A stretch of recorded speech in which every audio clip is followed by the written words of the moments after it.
Are you still working on the same track you've been working on the last couple of months? Do you find it hard to finish it?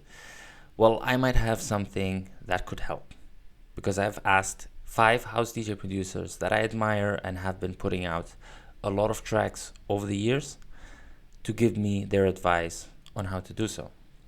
So let's get into it.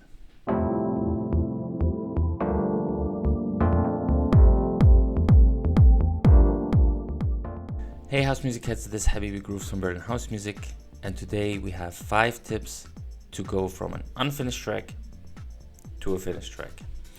And so before going into the actual tips, I would like to introduce the lovely people, the lovely producers who have provided us with this knowledge and their expertise to be able to make this video and to give you this valuable information. So let's take a look. So the first producer I've asked is Castro, an amazing human being and a super dope DJ and producer. He also runs a couple of labels. One of them is Love and Loops Records. The second producer that I've asked is Carlo. And Carlo is the man behind the long, dope, soulful, disco-y, lovely sets basically for hours and hours. I remember back in the day at Ipse, he used to do such lovely and long sets, and I really enjoyed dancing to it. He also is a dope producer who's been putting out fires since he started basically, and he also runs the label called Aterral, so go check that out as well. I'll link the label in the description. I'll link to the producers also, everything down below.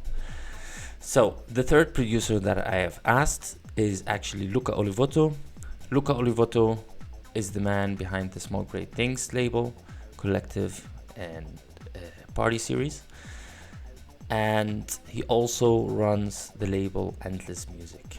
He's been putting out dope tracks, also released on Berlin House Music. Super nice stuff. Going to the fourth producer that I've asked, and that is Rawdio. Rawdio is a good old friend of mine, and he also, you've probably seen him from one of the last videos where we did a challenge to make a house track in under 60 minutes. He also runs the label called House Cookin. And last but not least, DJ Merci, super lovely DJ, and he always impresses me with his productions and his live sets and his mixes as a DJ as well. I've been to his studio and I really love the way he has connected everything in such an efficient and effective way. I really like his approach to making music, using the proper tools and just making it a lot easier for himself basically. I would also like to thank every one of them for taking the time and energy to actually give us this knowledge and expertise that they have gained over a lot of years doing this basically. So thank you. So it is time to get into tip number 1. I'm pretty excited. So tip number 1 is manage your time. And time is very important in this because you basically need to create the time and have the time to be able to work on music. It's very important to schedule time blocks to your weekly schedule, let's say, when you're gonna make music. And best case scenario, it's also be specific about what you're gonna do. So what you do is, let's say you have an hour on Tuesday evening to work on music. You're gonna say, what do I want to work on? What do I want to have the result as? Am I working on the bass line? Am I working on the drums? Am I working on the whole track? Or am I just exploring? Whatever you do, it's not about the thing that you do. It's more about that you know what you're doing or what you want to establish in one single session. So this is very important, I would say. So a little bit of an addition on this is that it is hard to actually be consistent with making the time and going through with it. And this is just like building any other habit or routine. It is hard. Going to the gym is also hard. But once you've done it a couple of times and you find the rhythm in doing so, you will be able to do it effortlessly. And this is basically what we're aiming for here. Because if you've established a habit where you work on music effortlessly, you have the freedom to do a lot of stuff. Tip number 2, structure. And so the structure is divided into 2 sections. The beginning of it, as Rawdio says, start simple and don't overcomplicate it. And the idea behind it is, let's say you're starting out, you're overwhelmed by the amount of DAWs, the amount of equipment, the amount of this, the keyboard and that, and you don't know really kind of where to start. Start very simple with the stuff you have. Don't make grand plans before you start getting it done, basically. But this is like generally for everything, I would say, in life. If you want to start with something, you have to make it simple enough for you to actually start and not make it so complicated that you're never gonna start. So start with what you have.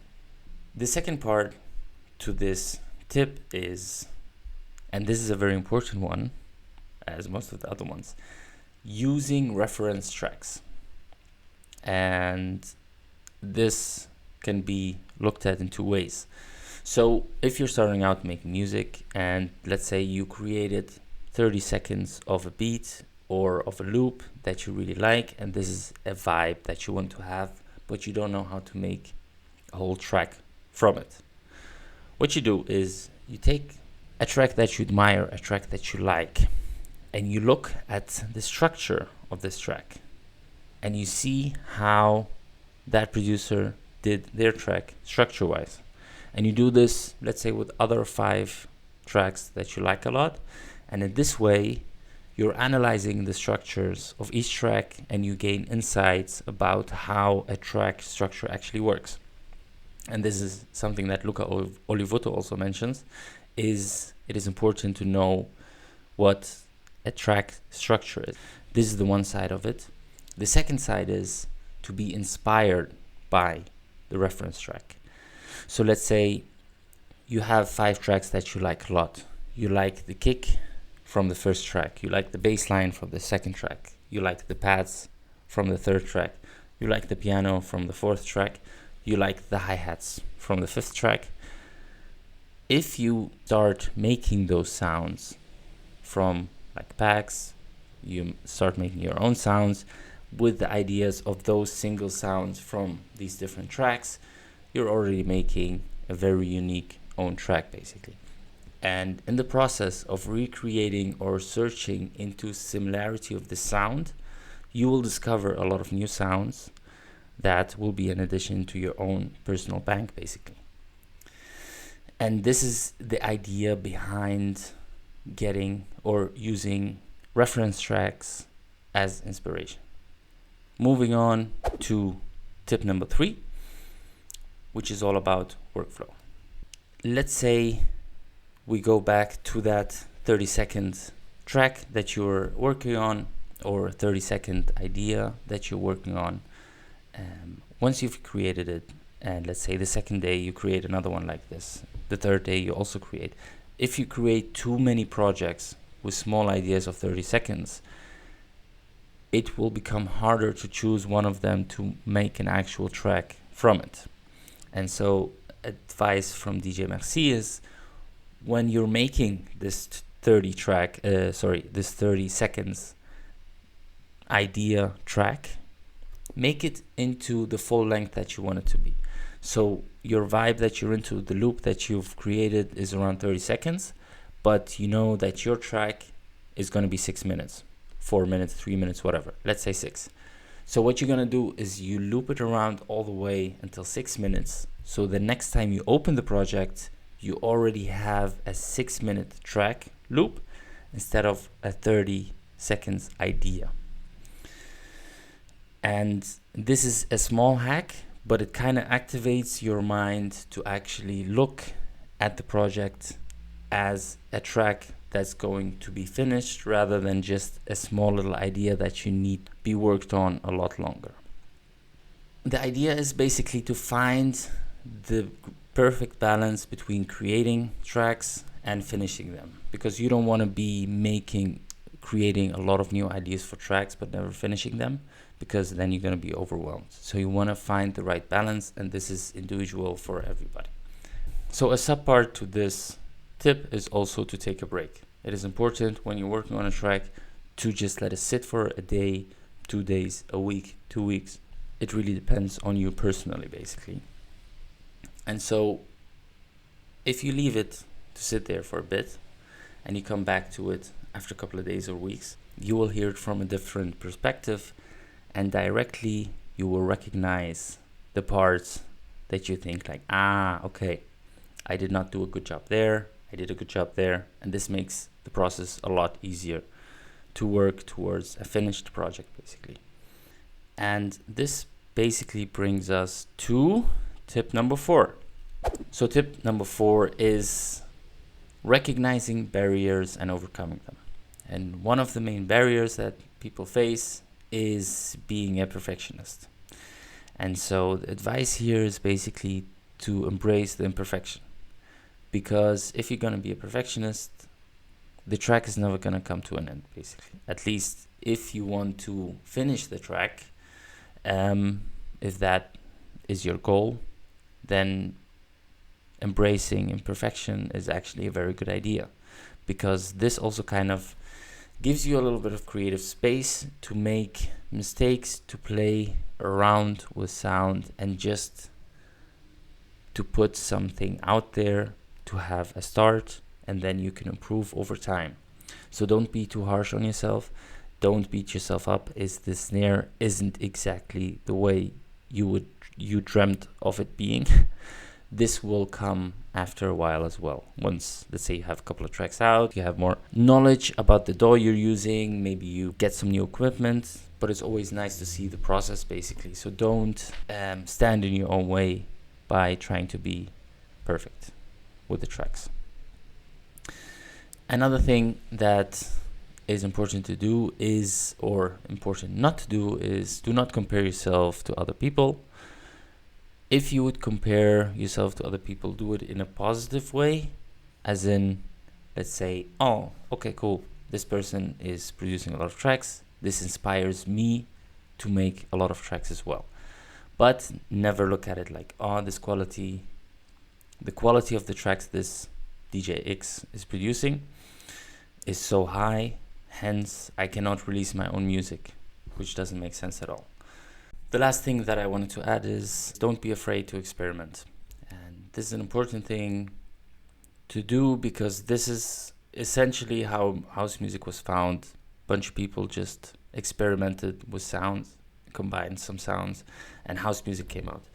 And personally, I believe in, let's say, the broad diversification of music and the development of house music in general. It's very inclusive, so I don't feel like there is much you can do wrong by experimenting. This brings us to tip number 5. And the tip number 5 is the most important one, and that is be yourself and have fun. Because at the end of the day, this music thing that we're doing is a passion for us, and it's fun. And if it's not fun for you, you're probably not going to be able to do this for a long time, and that's okay. If it's fun and you really like it, you'll probably do it longer.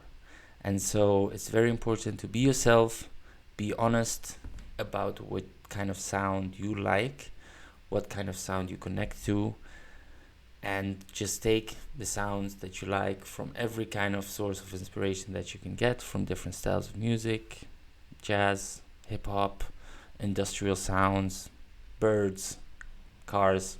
Whatever it is that you like, you can just get from different kind of inspiration sources and make it your own. And in this way, slowly, you will develop your own sound. This is it for this video. I hope that we've brought you some value by sharing those 5 tips. It was hard to combine all the 5 tips or all the feedback that I got from the producers into the 5 tips, but I hope you've got something out of it. Let us know in the comments what you think, and if you have any ideas or any valuable information that you need to know from DJs and producers that I can reach out to. Thank you so much for watching, and until next time, see you next week with a weekly update, probably another video. Have a good one. Peace.